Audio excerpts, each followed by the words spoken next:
Hello दोस्तों, एक बार फिर से बहुत बहुत स्वागत है हमारे यूट्यूब चैनल RK में। तो दोस्तों, इस वीडियो में हम देखेंगे स्पेशली जो ITI का सिलेबस है फर्स्ट ईयर एग्ज़ाम का।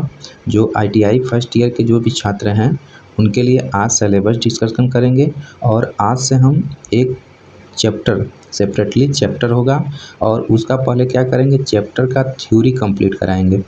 ठीक है, जो ITI चैप्टर है हमारा तो उसका थ्योरी कंप्लीट कराएंगे, देन उसके बाद क्वेश्चन आंसर का प्रैक्टिस करेंगे हम लोग। ठीक है, तो ये सब आज से जो भी सीरीज स्टार्ट कर रहे हैं बहुत ही इंपॉर्टेंट होने वाला है आपके जो भी ITI फर्स्ट ईयर के स्टूडेंट हैं उनके लिए, और साथ ही जो भी प्रिपरेशन वाले छात्र हैं उनके लिए भी बहुत इंपॉर्टेंट होगा। दोस्तों, अभी तक जितने भी यूट्यूब पे हैं तो सब बस क्वेश्चन आंसर का प्रैक्टिस करवाते हैं जो ITI के जो भी छात्र हैं उनके लिए। तो हम कोशिश किए हैं कि पहले थ्योरी कंप्लीट कराएं, देन उसके बाद क्वेश्चन आंसर का प्रैक्टिस कराएं। तो चलिए देख लेते हैं जो फर्स्ट ईयर इलेक्ट्रीशियन का जो फर्स्ट ईयर का सिलेबस है वह क्या क्या होता है। देख सकते हैं ITI electrician first year syllabus 2023-24 electrician trade. तो पहला चैप्टर कौन होता है, व्यावसायिक स्वास्थ्य और सुरक्षा। दूसरा चैप्टर होता है इलेक्ट्रिकल हैंड टूल। तो इलेक्ट्रिकल हैंड टूल में हम जैसे टेस्टर है, स्क्रू ड्राइवर है और हैमर होता है, चीजल होता है या फिर फाइल होता है, ये सब के बारे में इसमें देखते हैं। और व्यावसायिक सुरक्षा और स्वास्थ्य में तो मेनली हम इंडस्ट्रियल में जो भी मतलब उसका एक्यूपेशन सेफ्टी होता है उसके लिए पढ़ते हैं और अपना कैसे बचाव करें इलेक्ट्रीशियन से उसके बारे में पढ़ते हैं। फिर उसके बाद संकेत वगैरह का इसमें हम पढ़ते हैं कि अगर इंडस्ट्री में गए हैं तो कोई अगर प्रिकॉशन का है या वार्निंग का साइन है तो इसका मतलब क्या होता है उसके बारे में पढ़ेंगे। ठीक है, दूसरा अपना इलेक्ट्रिकल हैंड टूल है तो हैंड टूल के बारे में पढ़ेंगे, कौन कौन हैंड टूल होते हैं, इसका क्या उपयोग होता है। चैप्टर तीसरा होता है हमारा मौलिक विद्युत एवं विद्युतीय पदार्थ। तो मौलिक विद्युत का मतलब बेसिक इलेक्ट्रिसिटी। तो बेसिक इलेक्ट्रिसिटी में अपना करंट क्या होता है, वोल्टेज क्या होता है, वाट क्या होता है, उसके बाद पावर क्या होती है, ठीक है, रेजिस्टेंस क्या होता है। तो बेसिक इस सब के बारे में पढ़ेंगे। परमाणु क्या होता है, अणु क्या होता है, ठीक है ना, नाभिक में क्या होता है, बाहरी में क्या होता है।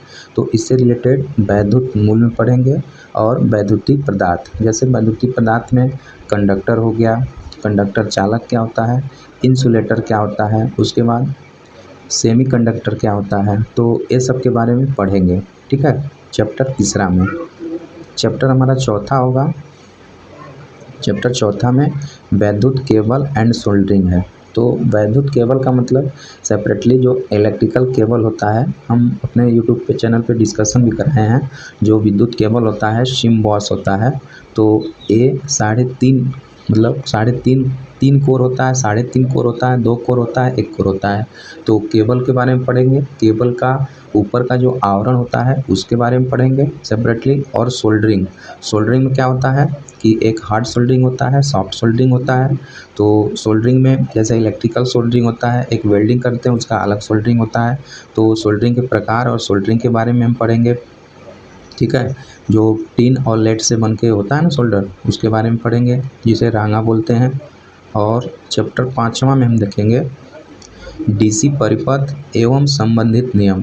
तो DC परिपथ में वही जो ओम्स लॉ क्या है, किरचॉफ लॉ क्या है, फार्मूला सहित और जो भी उससे संबंधित नियम है उसके बारे में देखेंगे। जैसे किरचॉफ का 2 नियम होता है, पहला नियम जो धारा का नियम बताता है, आवेश कंजर्वेशन होता है। दूसरा जो नियम है ऊर्जा कंजर्वेशन होता है। तो उससे रिलेटेड जो भी सर्किट बनती है उसको सोल्व करेंगे। और रेजिस्टेंस का जो फाइंड उसमें करेंगे, तो जैसे रेजिस्टेंस का होता है ना श्रेणी में समांतर में, तो उससे रिलेटेड हम देखेंगे DC परिपथ एवं संबंधित नियम में। तो चैप्टर हमारा 6 होगा इसमें। तो क्वेश्चन जो चैप्टर 6 होगा उसमें चुंबकीय पद एवं वैद्युत चुंबक होगा। चैप्टर हमारा 6 में वैद्युतीय पद एवं वैद्युत चुंबक होगा। ये इलेक्ट्रिकल का आपको बताते चले कि बहुत ही इंपॉर्टेंट चैप्टर होता है ये वैद्युत पद एवं वैद्युतीय चुंबक, जो हम आगे आपसे यही जो है चैप्टर डिस्कशन करेंगे।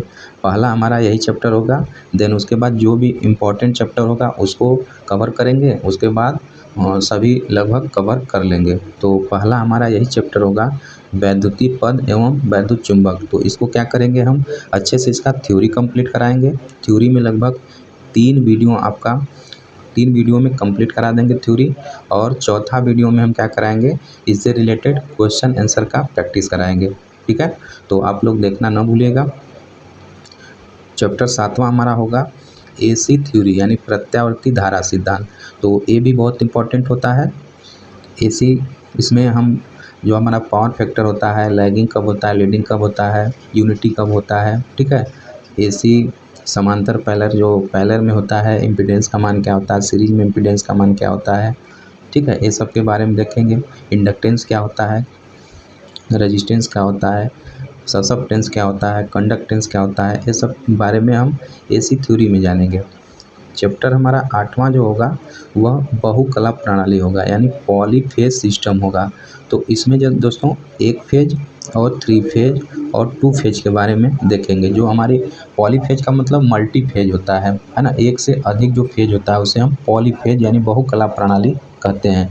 तो इसके बारे में हम देखेंगे इस चैप्टर में। उसमें स्टार में क्या होता है, डेल्टा में क्या होता है, इस सब के बारे में जानेंगे। ठीक है, चैप्टर हमारा 9 होगा जो सेल एंड बैटरी से होगा। तो ये भी बहुत इंपॉर्टेंट चैप्टर होता है, सेल एंड बैटरी। तो कई सारे सेलों को जब संयुक्त कर देते हैं तो वह बैटरी का रूप ले लेता है। तो इसमें देखेंगे सेल जो होता है 2 प्रकार का होता है, प्राइमरी सेल, सेकेंडरी सेल। तो प्राइमरी सेल में क्या क्या होता है, सेकेंडरी सेल में क्या क्या होता है, बैटरी का यूनिट क्या होता है, इसके बारे में देखेंगे। और अलग अलग सेलों का हम विद्युत वाहक बल जानेंगे और कहाँ प्रयोग करता है इसके बारे में जानेंगे। ठीक है, तो ये भी बहुत इंपॉर्टेंट चैप्टर होता है। चैप्टर हमारा 10वां इसमें जो होता है वह होता है अर्थिंग से। ठीक है, अर्थिंग का मतलब क्या होता है, earthing is a protective device जो हमें और हमारी मशीन को बचाती है। मेनली प्रोटेक्टिव डिवाइस होती है जो जैसे क्षरण, जो कोई भी लीकेज करंट होती है ना, तो उससे अर्थिंग प्रोटेक्शन करता है। जैसे कोई भी हमारा इलेक्ट्रिकल इक्विपमेंट है, अगर इसके बॉडी से हम अर्थिंग दिए हैं तो इसमें अगर करंट हमारी लीक कर गई यानी इससे पास कर गई तो क्या करता है, हमें शॉक न लगकर एक ग्राउंड कर देता है। ठीक है, तो अर्थिंग भी अपने आप में बहुत इंपॉर्टेंट चैप्टर होता है जो सेफ्टी इक्विपमेंट से रिलेटेड होता है। तो इसको भी जानेंगे हम अर्थिंग के बारे में। चैप्टर हमारा 11वां होगा प्रदीप्ति, एल्यूमिनेशन, है ना। तो एल्यूमिनेशन भी बहुत इंपॉर्टेंट चैप्टर है। इल्यूमिनेशन में हम सभी प्रकार के बल्ब के बारे में जानेंगे। जो इनके इंडिकेसेंट लैंप होता है, ट्यूब लाइट होता है, जो हाइड्रोजन बल्ब होता है, हाइलोजन बल्ब होता है, या फिर CFL होता है, LED होता है, ये सब के बारे में हम देखेंगे। और इसका नियम भी जानेंगे इसमें इल्यूमिनेशन में। ठीक है, चैप्टर 12वां जो होगा हमारा वैद्युतीय मापन यंत्र यानी इलेक्ट्रिकल मेजरिंग एंड इंस्ट्रूमेंट। तो यह भी बहुत इंपॉर्टेंट होता है। जितने भी इलेक्ट्रिकल का जो भी इलेक्ट्रिकल फ्लो होता है उसका इसमें हम मेजर करते हैं। ठीक है, जैसे volt meter, ammeter, watt meter, frequency meter, ठीक है, टेकोमीटर आपका आ जाता है। उसके बाद पावर फैक्टर मीटर हो जाता है। तो ये सब मेजर हम इसके द्वारा करते हैं। मूविंग आयरन होता है, मूविंग कॉइल होता है। ठीक है, ये सब के बारे में हम जानेंगे। चैप्टर जो 13वां इसमें पढ़ना है वह है घरेलू विद्युतीय उपकरण यानी डोमेस्टिकल होम अप्लायंस। तो डोमेस्टिकल होम अप्लायंस में जैसे हमारा गीजर हो गया, फ्रिज हो गया, उसके बाद अपना हीटर हो गया। ठीक है, तो ये सब के बारे में हम वैद्युत उपकरण के बारे में हम देखेंगे सेपरेटली। तो चैप्टर 13 में ये कंप्लीट होगा। चैप्टर जो 14 हमारा 14 होगा वह ट्रांसफार्मर का जो होगा, जो कि इलेक्ट्रिकल मशीन का बहुत ही इम्पोर्टेंट होता है टर्म ट्रांसफार्मर से आपके जो फर्स्ट ईयर के एग्ज़ाम है उसमें बहुत जैसे 40 क्वेश्चन आपसे पूछेगा ना, 40 का 38 क्वेश्चन आपसे पूछेगा। तो 38 क्वेश्चन में मान के चलिए कि 7 से 8 क्वेश्चन, ठीक है, ट्रांसफार्मर से आपको देखने को मिलेगा। इतना इम्पोर्टेंट ट्रांसफार्मर होता है। तो ट्रांसफार्मर को बहुत ही अच्छे से हम लोग थ्योरी कवर करेंगे, उसके बाद क्वेश्चन आंसर का प्रैक्टिस करेंगे। तो ये सभी दोस्तों ITI फर्स्ट ईयर के सिलेबस हैं। ठीक है, तो हम क्या करेंगे, बारी बारी से सभी चैप्टर का हम अच्छे से एनालिसिस कराएंगे, थ्योरी कराएंगे, उसके बाद थ्योरी का प्रैक्टिस कराएंगे क्वेश्चन आंसर के माध्यम से। तो आपको बहुत ही ईजिली से ये सब आ जाएंगे। ठीक है, अगर हम क्वेश्चन आंसर का सिर्फ प्रैक्टिस कराते हैं तो जो हम क्वेश्चन सेपरेटली कराते हैं उन्हीं का आपको आंसर मालूम चल सकता है। लेकिन थ्योरी पढ़ने से आपको बेनिफिट क्या होता है कि जो कभी आईटीआई में क्लास नहीं कर पाते हैं वह घर से क्या करेंगे, पहले थ्योरी को कंप्लीट कर लेंगे, देन उसके बाद क्वेश्चन आंसर अपने से भी प्रैक्टिस करा लेंगे और हम यहाँ करा देंगे तो और भी आसानी हो जाएगी। ठीक है, तो चलिए फिर आज हम जो स्टार्ट करेंगे, आज जो हमारा क्वेश्चन जो थ्योरी का रहने वाला है वह होगा चैप्टर 6 वैद्युत पद एवं वैद्युत चुंबक। तो इसके बारे में आज हम देख लेते हैं। पहले थ्योरी देखेंगे, फिर उसके बाद क्वेश्चन आंसर का प्रैक्टिस करेंगे। तो चलिए फिर देर न करते हुए क्वेश्चन को थ्योरी को देख लेते हैं। तो दोस्तों इसमें हम देखते हैं पहला परिचय, जो विद्युत चुंबक होता है या चुंबकीय पद है, इसमें इसका परिचय देखते हैं। तो देखिए, लगभग 800 वर्ष पूर्व ईसा पूर्व मैग्नीसिया नगर में एक खनिज की खोज हुई। इस खनिज में कुछ अद्भुत गुण पाए गए। ठीक है, इस खनिज का नाम उस नगर के नाम पर मैग्नेटाइज रखा गया। तो आकर्षण गुण के कारण इस प्राकृतिक पत्थर का भार पत्थर लोड स्टोन कहा गया, है ना। जो आकर्षण गुण था इसके कारण इस प्राकृतिक पत्थर का जो भार था उसे लोड स्टोन रखा गया। इस पत्थर के साथ एक तथ्य यह है कि इसे धागे से यदि लटका दिया जाए तो यह हमेशा उत्तर दक्षिण दिशा में ठहरता है। तो अगर हम मैग्नेट को क्या करें, इस तरह लटका दें धागे से, तो हमें हमेशा ये नॉर्थ और साउथ की तरफ अपना रोटेट करता है। ठीक है, आवर्त करता है, ठीक, ठहरता है उसी में। तो इस गुण को वहाँ के नाविकों ने सर्वप्रथम अपनी यात्रा में प्रयोग किया। ठीक है, आगे सामान्य विभिन्न कार्यों में प्रयोग लाई जाने वाली चुंबक का प्रदर्शन निम्नानुसार है। तो आप देख सकते हैं इस प्रकार का सब हार्स शू चुंबक थे, एनएस और बार चुंबक थे, रिंग चुंबक थे, बाल चुंबक थे और सिलेंड्रिकल गोलाकार चुंबक थे। तो ये सब चुंबक के प्रकार थे। तो चुंबक एक बल है, ठीक है, जो विद्युत प्रकार की वस्तुओं को आकर्षित या विकर्षित करने का गुण रखता है। आकर्षित मतलब अपनी तरफ खींचना, विकर्षित मतलब अपने से दूर ढकेलना। ठीक है, तो जिस विशेष प्रकार की भौतिक वस्तुओं में यह गुण पाया जाता है चुंबक कहलाता है। तो जिसमें आकर्षण और विकर्षण का गुण पाया जाता है उसे हम चुंबक कहते हैं। ठीक है, तो एक भौतिक चुंबक सदैव नॉर्थ तथा दक्षिण यानी नॉर्थ एंड दक्षिण साउथ दिशा में ठहरता है। तो एक जो भौतिक जो फिजिकल मैग्नेट होता है, चुंबक होता है, सदैव उत्तर और दक्षिण दिशा में ठहरता है, यानी ठहरता मतलब रुकता है। ठीक है, पृथ्वी की उत्तर व दक्षिण दिशा चुंबकीय प्रभावशाली होती है।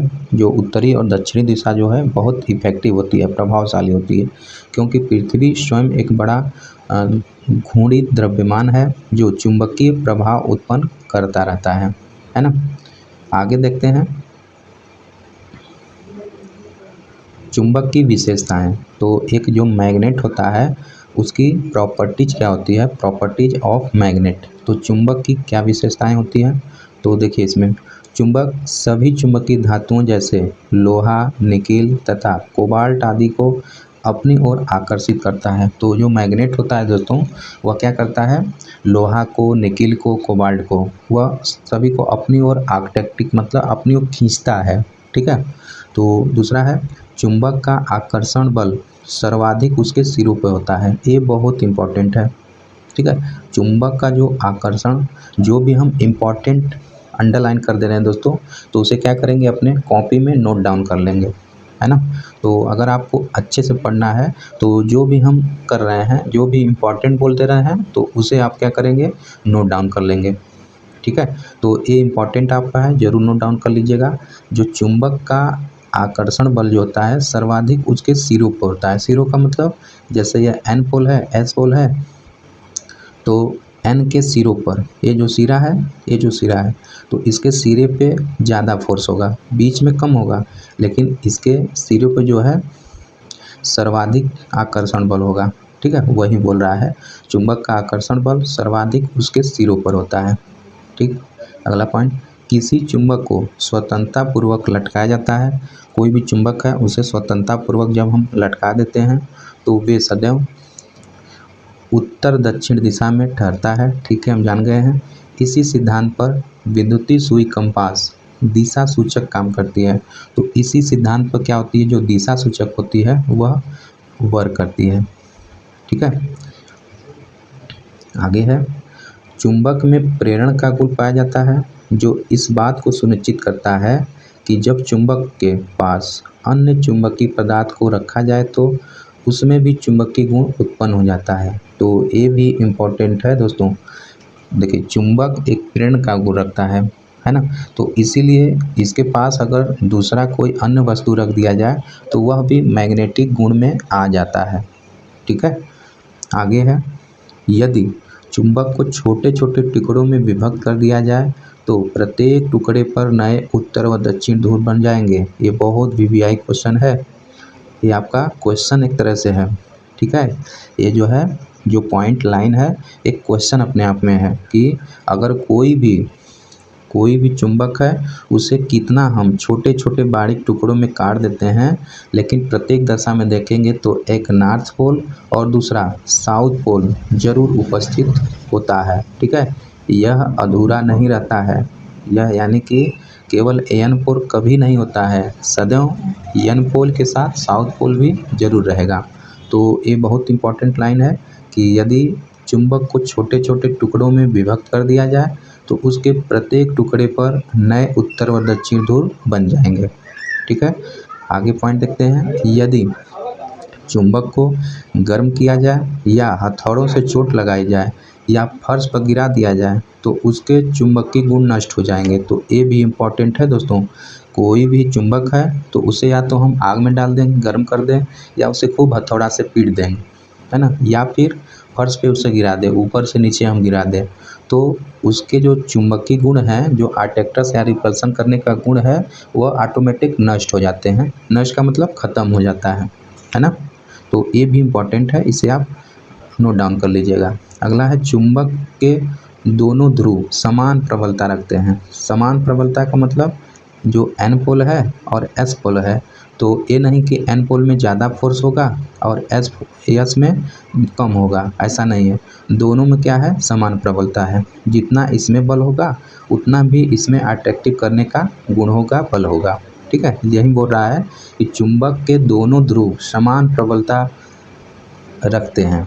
आगे है, हिस्टैरिसीस में संतृप्तता के गुण के कारण यदि एक चुंबक को और अधिक चुंबकित किया जाए तो वे निर्धारित मान से ज़्यादा चुंबकित नहीं होता है। तो देखिए दोस्तों, एक मैग्नेट का भी सेचुरेशन पॉइंट होता है।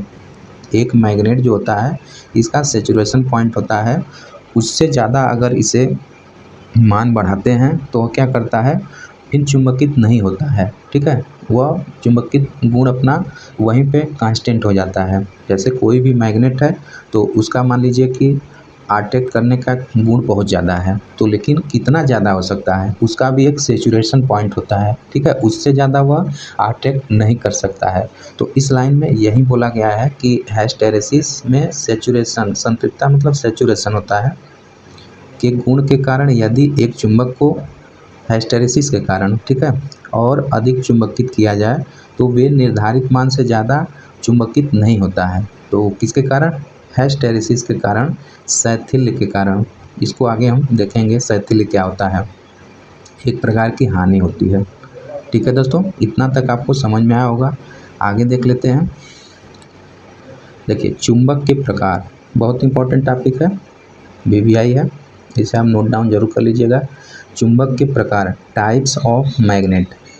तो चुंबक मेनली दो प्रकार का होता है, देख सकते हैं।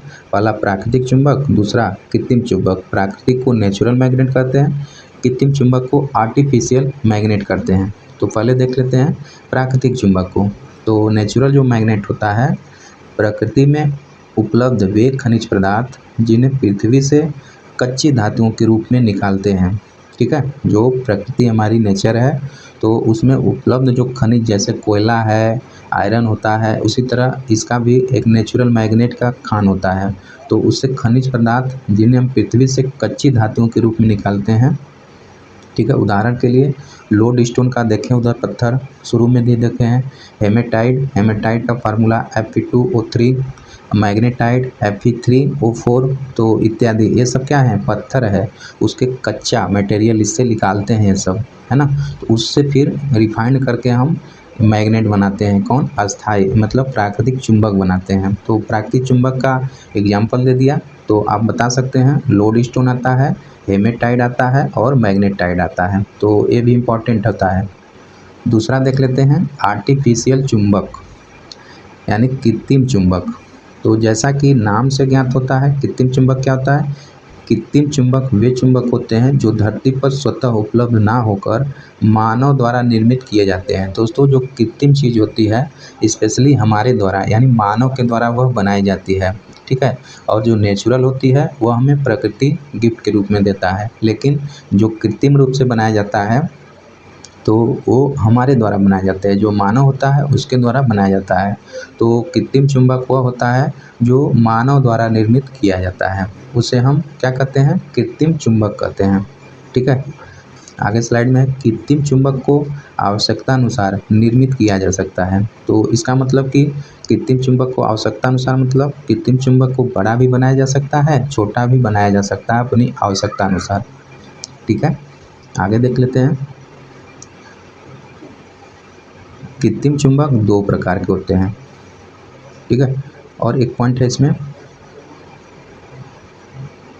कृत्रिम चुंबक को आवश्यकता अनुसार निर्मित किया जा सकता है और इनका चुंबकत्व सामर्थ्य प्राकृतिक चुंबक से अधिक होता है। ये इम्पोर्टेंट है दोस्तों, इनका जो चुंबक सामर्थ्य होता है यानी इसका जो फोर्स होता है, मतलब बल होता है कृत्रिम चुंबक का, वह प्राकृतिक चुंबक से अधिक होता है।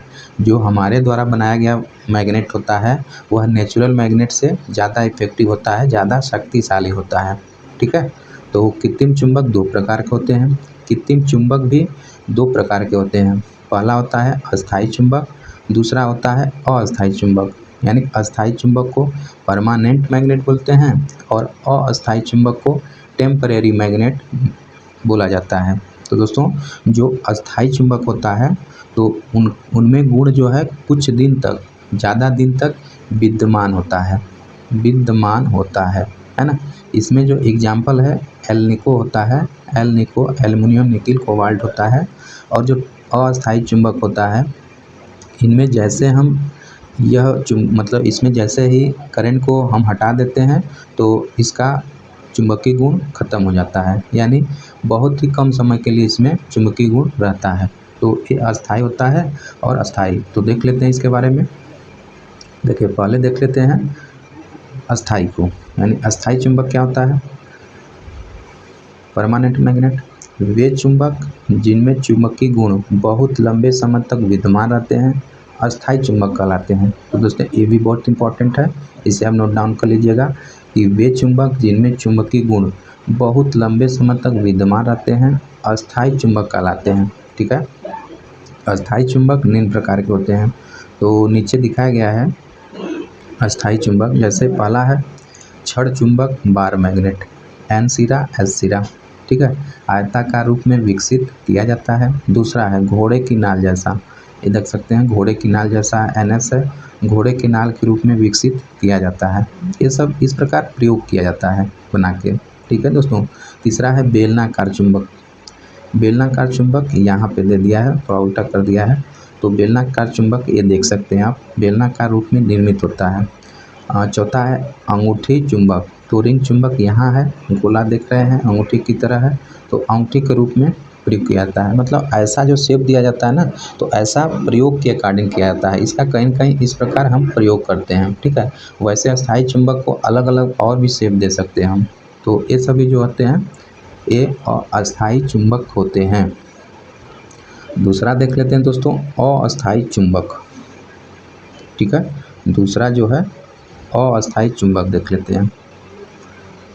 तो देखिए, अस्थायी चुंबक, इसे हम टेम्परेरी मैग्नेट बोलते हैं। तो क्या होता है, वे चुंबक जिनमें चुंबकीय गुण बहुत अधिक समय तक नहीं बने रहता है। ये बहुत वीवीआई है। देखिए, अस्थायी चुंबक को हम मैग्नेट चुंबक विद्युत चुंबक भी बोलते हैं। ठीक है, इसे हम इलेक्ट्रिकल मैग्नेट भी बोलते हैं। अस्थायी जो चुंबक होता है, टेम्परेरी मैग्नेट होता है, इसको हम वैद्युत चुंबक भी बोलते हैं। तो ये बात भी आप ध्यान रखेंगे। तो वे चुंबक जिनमें चुंबकीय गुण बहुत अधिक समय तक नहीं बने रहते हैं, अस्थायी चुंबक कहलाते हैं। ठीक है, ये चुंबक चुंबकत्व का गुण केवल तब तक प्रदर्शित करते हैं जब तक कि उसमें धारा संलग्न है, यानी धारा जब तक कनेक्ट है तभी तक उसमें चुंबक का गुण रहता है, अन्यथा ख़त्म हो जाता है। जैसे हम इससे प्रयोग करते हैं मोटर, जो मोटर देख रहे हैं, जो इलेक्ट्रिक मोटर होती है हमारी, तो उसमें क्या करते हैं, जब सप्लाई देते हैं, करंट देते हैं, तो उसमें अंदर मैग्नेट बनता है। तो मैग्नेट फ्लक्स पाथ करता है, जो फ्लक्स काटता है तो उससे हमारा रोटर चलने लगता है। तो वही हम यांत्रिक रूप में कोई कार्य कर लेते हैं। तो उस प्रकार टेम्परेरी मैग्नेट का वहाँ प्रयोग करते हैं। ठीक है, तो जब तक उसमें धारा सप्लाई देते रहेंगे तब तक वह मैग्नेट रहता है। दूसरा पॉइंट है, धारा के चुंबकीय प्रभाव को सर्वप्रथम ओरोस्टेड, ठीक है, ओरोस्टेड ने 1820 में बताया था। जो धारा का चुंबकीय प्रभाव है उसको कौन बताए थे, ओरोस्टेड वैज्ञानिक थे, 1820 में बताए थे। अस्थायी चुंबक को विद्युत चुंबक के नाम से भी जाना जाता है। ये भी बहुत इंपॉर्टेंट है। जो अस्थायी चुंबक होता है उसे विद्युत चुंबक के नाम से भी जाना जाता है। आगे है इधर विभिन्न आकृति में अस्थायी चुंबक, जैसे डायनमो मैग्नेट में होता है, विद्युत मापी यंत्र में होता है, स्टेपर मोटर में होता है। तो इसके जो गुण होते हैं हम देख लेते हैं। गुणों के आधार पर अस्थायी यानी परमानेंट मैग्नेट और टेम्परेरी मैग्नेट में निम्न अंतर होते हैं। तो एक तरफ अस्थायी चुंबक, दूसरी तरफ विद्युत चुंबक यहाँ पर लिख दिया है, इसका मतलब अस्थायी चुंबक है, अस्थायी चुंबक है। आप ध्यान में रखते रहिएगा। तो अस्थायी चुंबक और विद्युत चुंबक में हम अंतर देख लेते हैं। पहला है, अस्थायी चुंबक में इनकी चुंबकता का मान स्थिर रहता है। तो इसकी जो चुंबकता मैग्नेट होती है इसका मान स्थिर रहता है। दूसरा, विद्युत चुंबक में चुंबकता घटाई व बढ़ाई जा सकती है। तो करंट ज़्यादा दे देंगे और ये मैग्नेट को बड़ा हम वाइंडिंग पे लपेट देंगे आयरन के कोर पे।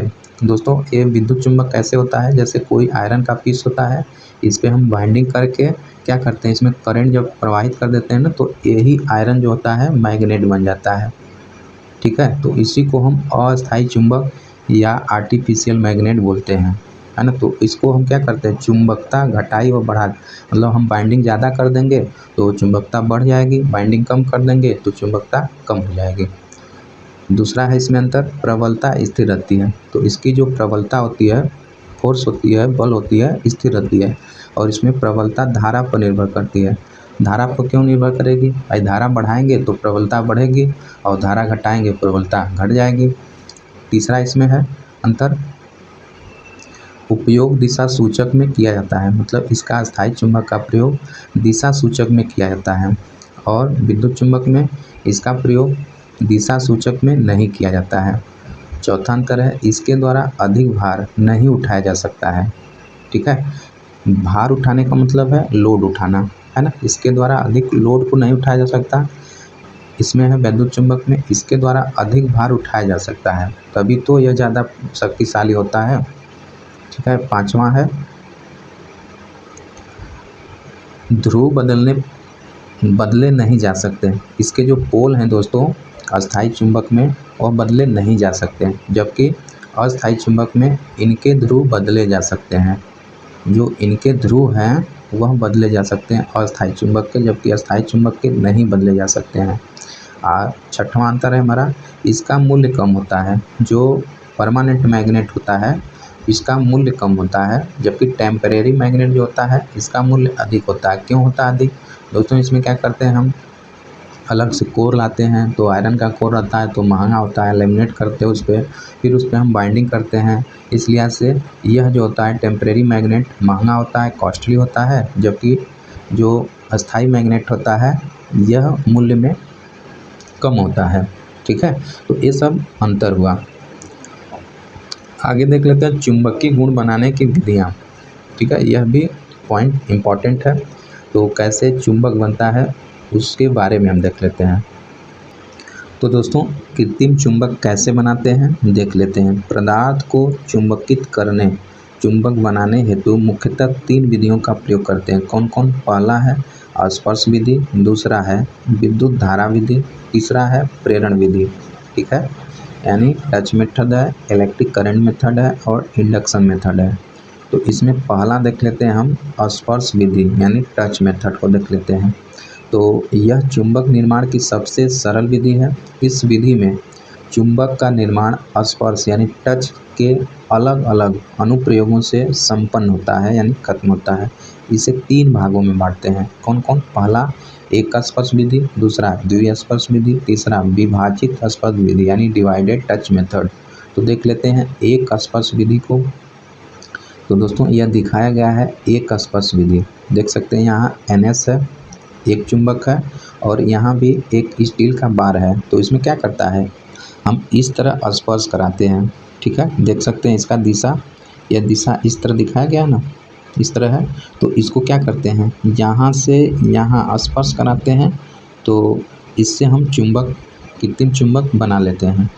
अब देख सकते हैं इसमें चुंबक बनाई जाने वाली स्टील की छड़ के सिरों पर चुंबक रख के स्टील की छड़ को चुंबक के दोनों सिरों तक रगड़ें। मतलब पहला क्या बोल रहा है, चुंबक बनाई जाने वाली स्टील की छड़ के सिरों पर चुंबक रखें। तो स्टील का यह छड़ 12 कोर है, इसके ऊपर मैग्नेट रख दिया। अब दूसरा बोल रहा है स्टील की छड़ को चुंबक के दोनों सिरों तक रगड़ें। अब स्टील की जो छड़ है, स्टील की जो छड़ है वह चुंबक को दोनों सिरों तक इस तरह रगड़ना है। ठीक है, इस तरह रगड़ना है। तीसरा में इस प्रक्रिया को तब तक दोहराएं जब तक कि स्टील की छड़ चुंबकीय गुण ना उत्पन्न ना हो जाए। मतलब यह प्रक्रिया 10-20 बार दोहराना है जब तक कि स्टील की छड़ में जो है चुंबक का गुण ना आ जाए। तो इस विधि को एक स्पर्श विधि कहा जाता है। तो यह सबसे सरल विधि होती है। दूसरा देख लेते हैं द्विस्पर्श विधि। ठीक है, दूसरा हमारा द्विस्पर्श विधि। तो इसमें देख सकते हैं ये जो चुंबक का बार होता है 2 होता है। अब इसमें इसको यहाँ से यहाँ रगड़ा जाता है, इसको यहाँ से यहाँ रगड़ा जाता है, फिर चुंबक बनाया जाता है। तो इसमें इस विधि में चुंबक बनाई जाने वाली छड़ को 2 चुंबकों पर चित्रानुसार विपरीत दिशा में रखते हैं। ठीक है, रख लेते हैं। दोनों चुंबकों के विपरीत सिरों के बीच एक लकड़ी का टुकड़ा छड़ के केंद्र पर रख देते हैं। ये जो है ना ऊपर देख सकते हैं, यह लकड़ी का टुकड़ा जो है बीच में रख देते हैं इसमें। उसके बाद दोनों चुंबकों को छड़ की सतह से न उठाते हुए किनारे माने सिरे से कई बार रगड़ते हैं। मतलब इसके सिरों को न उठाते हुए उसके कोने में कई बार रगड़ते हैं, इसके पे कई बार रगड़ते हैं। ठीक है, कई बार रगड़ते हैं तब जाके उसमें मैग्नेट का गुण आ जाता है। तीसरा देख लेते हैं विभाजित स्पर्श। तो विभाजित स्पर्श में इस छड़ में रगड़ने वाले चुंबक को विपरीत ध्रुव यानी पोलों को पहले की भांति द्विस्पर्श विधि अनुसार रखा जाता है। रख लेते हैं उस प्रकार। आगे इनको छड़ के आधे भाग पर रखते हैं तथा बाहरी सिरों का रगड़ा जाता है। छड़ के आधे भाग पर रख देते हैं और बाहरी भाग को रगड़ा जाता है। तो इस प्रक्रिया को कई बार दोहराने पे स्टील की छड़ में चुंबक बन जाती है। जो स्टील की छड़ होती है वह मैग्नेट बन जाती है। तो इस प्रकार आर्टिफिशियल मैग्नेट बनाते हैं। आगे है विद्युत धारा विधि यानी इलेक्ट्रिकल करंट मेथड। अब इलेक्ट्रिकल करंट मेथड क्या होता है दोस्तों, इसी पे हम मोटर वगैरह का यूज करते हैं। आप देख सकते हैं यहाँ पे कोई छड़ है, उसमें हम बाइंडिंग कर दिए हैं, फिर उसके बाद धारा का प्रवाह कर दिए हैं। ठीक है, चित्रानुसार जिस छड़ को चुंबक बनाना है उस पर एनेमल तार या रोधित इंसुलेशन तार से टर्न देकर कॉइल बनाई ली जाती है। तत्पश्चात बैटरी या सेल द्वारा कुछ समय के लिए कॉइल में डीसी प्रवाहित की जाती है। डीसी प्रवाहित करते हैं, इससे स्टील की छड़ चुंबकित हो जाती है। ठीक है, अर्थात उसमें चुंबकीय गुण आ जाता है। लेकिन क्षण यदि नर्म लोहा का हो तो उसमें अस्थायी प्रकार का मैग्नेट उत्पन्न होता है जो विद्युत धारा तक ही सीमित रहता है। ठीक है दोस्तों, तो ये सब विधि जो है कृत्रिम चुंबक बनाने की विधियाँ थी। आगे देख लेते हैं, यह टॉपिक बहुत ही इम्पोर्टेंट है आपके। देखिए चुंबक पदार्थों का वर्गीकरण, तो यह देखिए बहुत इंपॉर्टेंट होता है, इसे आप जरूर नोट डाउन करिएगा। जो चुंबकीय पदार्थों का वर्गीकरण यानी क्लासिफिकेशन ऑफ मैग्नेट मटेरियल, तो पदार्थों को उनके चुंबकीय गुणों के आधार पर 3 भागों में बांटा गया है।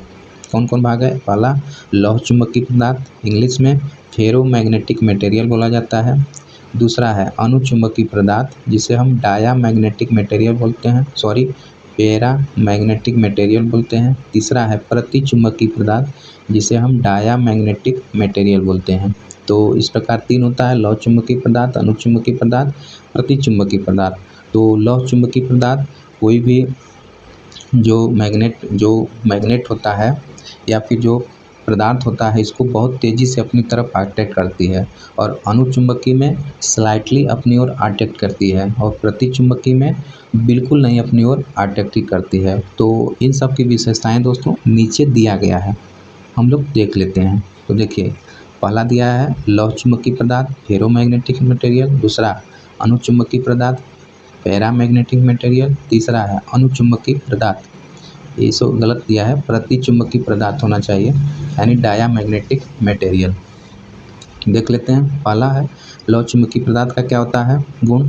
वे पदार्थ जिनको चुंबक अत्यधिक शक्ति से अपनी ओर आकर्षित करता है। ठीक है, तो फेरोमैग्नेटिक मटेरियल में क्या होता है? वे पदार्थ जिनको चुंबक अत्यधिक शक्ति से अपनी ओर आकर्षित करता है उसे हम फेरोमैग्नेटिक मटेरियल लौह चुंबकीय पदार्थ कहते हैं। दूसरा है पैरामैग्नेटिक मटेरियल अनुचुंबकीय पदार्थ, वे पदार्थ जिनको चुंबक अपनी ओर कम आकर्षित करता है। ठीक है, अपनी ओर कम आकर्षित करता है उसे पैरामैग्नेटिक मटेरियल अनुचुंबकीय पदार्थ कहते हैं। तीसरा है डायामैग्नेटिक मटेरियल प्रतिचुंबकीय पदार्थ, तो वे पदार्थ जो आकर्षित न करके विकर्षित करते हैं।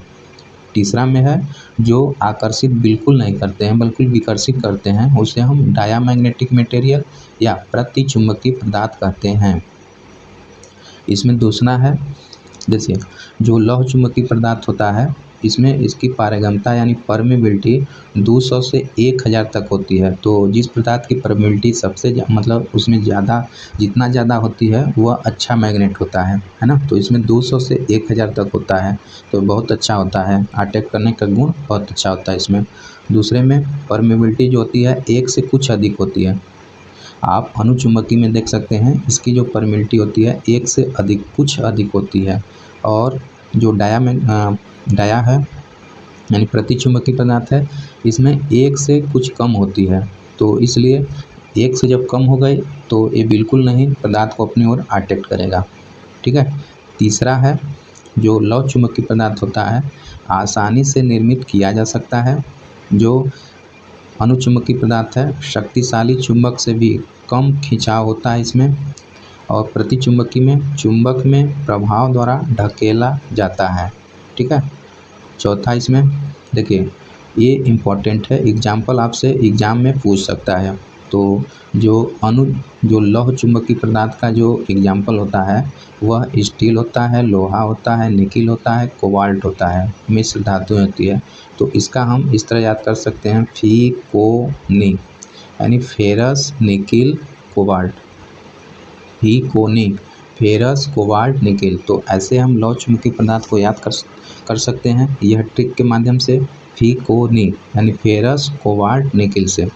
दूसरा है जो पैरामैग्नेटिक मटेरियल या अनुचुंबकीय पदार्थ है, तो इसका जो याद करने का जो ट्रिक होता है तो उसमें हम प्लैटिनम, कापर, एल्युमिनियम, क्रोमियम, दोस्तों जो लास्ट में एम लगा होता है, तो जितने भी मटेरियल में ज़्यादातर लास्ट में जिसमें एम लगा होता है तो वह हमारे अनुचुंबकीय पदार्थ में आ जाते हैं। ठीक है, जैसे कि देख सकते हैं प्लैटिनम, कापर, एल्युमिनियम, क्रोमियम।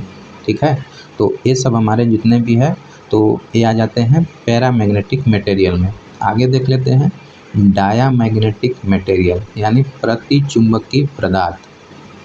तो प्रतिचुंबकीय पदार्थ में क्या होता है, तो उदाहरण इसका है जैसे जितना भी हमारा गुड कंडक्टर है वो सब आ जाता है प्रतिचुंबकीय पदार्थ में। ठीक है, कहने का मतलब है उसमें चुंबक का बिल्कुल गुण नहीं रहता है, वह अपनी ओर बिल्कुल अट्रैक्ट नहीं करता उसे चुंबक। तो इसमें एग्जाम्पल आपका सोना है, पारा है, एंटीमनी है, चांदी भी आ जाता है। तो ये सब जो है आपका आदि ये सब प्रतिचुंबकीय पदार्थ में होता है। तो दोस्तों वीडियो आज तक बस यहीं तक रहने देते हैं। तो यह सीरीज, यह पैटर्न, यह क्वेश्चन, यह थ्योरी का क्वेश्चन आपको कैसा लगा और आगे हमें कंटिन्यू करना चाहिए या नहीं करना चाहिए, आप लोग कमेंट बॉक्स के माध्यम से ज़रूर रिप्लाई करिएगा। ठीक है, क्योंकि सभी क्वेश्चन बनाने में, तैयार करने में मेहनत तो बहुत लगती है, लेकिन आपके अगर इससे से हेल्प हो जाए तो ये मेहनत कुछ भी नहीं है। तो आगे अगर सीरीज को कंटिन्यू करना है तो प्लीज़ आप लोग कमेंट बॉक्स में ज़रूर यस रिप्लाई करिएगा। और हम क्या करेंगे, स्टेप बाय स्टेप सभी चैप्टर का थ्योरी कराएंगे, देन उसके बाद क्वेश्चन आंसर का प्रैक्टिस कराएंगे। तो चलिए फिर मिलते हैं अगले वीडियो में इसका पार्ट 2 लेकर। तब तक के लिए अपना ख्याल रखिए, मस्त रहिए, इसी तरह बिंदास होकर पढ़ते रहिए। जय हिंद, जय भारत।